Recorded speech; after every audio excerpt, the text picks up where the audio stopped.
Problem solving এর ভিডিওতে আপনাদেরকে আবারও স্বাগতম। শুরুতেই বলে রাখি, যদি আপনি আমার চ্যানেলে নতুন হয়ে থাকে এবং এই ভিডিওটি যদি শেষ পর্যন্ত আপনার ভালো লাগে তাহলে অবশ্যই চ্যানেলটিতে সাবস্ক্রাইব করবেন এবং বন্ধুদের সাথে শেয়ার করবেন। আজকে আমি আপনাদের সাথে আছি মেহেদি হাসান আবিদ। আজকের এই ভিডিওতে আমরা আরেকটি প্রবলেম সলভ করব। চলুন প্রবলেমের টাইটেলটি দেখা যাক। প্রবলেমের টাইটেলটি হচ্ছে যে আমরা একটা প্রোগ্রাম লিখব চেক করার জন্য যে ডিজিট কিনা। You write a C program to check whether it is digit or not. আমরা জানি ডিজিট গুলো অলসো ক্যারেক্টার্স এবং টোটাল ক্যারেক্টার্স আছে 256টি। এদের ভিতরে ডিজিট গুলো ক্যারেক্টার। তো আমরা এটাই চেক করব যে আমরা যে নাম্বারটা বা যে ক্যারেক্টারটা ইনপুট দিচ্ছি সেটা ডিজিট কিনা। আমরা চলুন তাহলে দেখা যাক সেই প্রবলেমটা আমরা কিভাবে শুরু করব।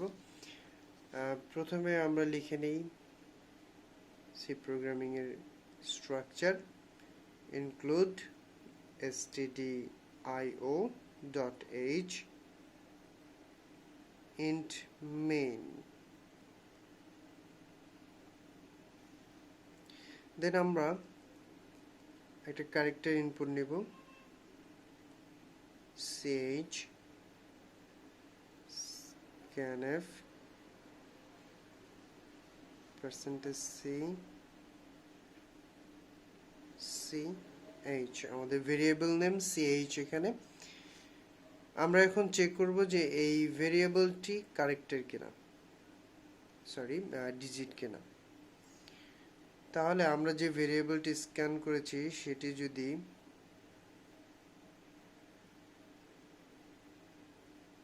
greater than or equals to 0 এবং ক্যারেক্টারটি যদি less than or equals to 9 হয়।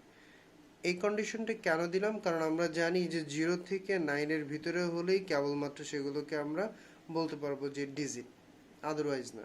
তাহলে আমরা প্রিন্ট করব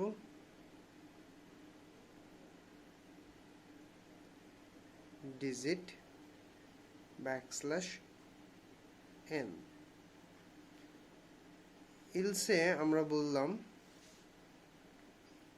printf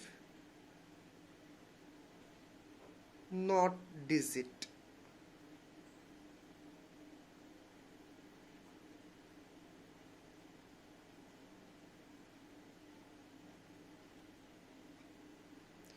খুবই সহজ একটি প্রবলেম, খুব 2 মিনিটের ভিতরেই আপনি সলভ করতে পারবেন যদি বেসিক আপনার জানা থাকে। আমরা জাস্ট এখানে যেটা করেছি, একটা ক্যারেক্টার ইনপুট নিয়েছি, সেই ক্যারেক্টারকে আমরা একটা রেঞ্জের ভিতরে চেক করেছি যে 0 থেকে 9 এর ভিতরে পড়ে কিনা। আর আমরা জানি রেঞ্জ চেক করতে গেলে আমাদেরকে লজিক্যাল অ্যান্ড ব্যবহার করতে হবে।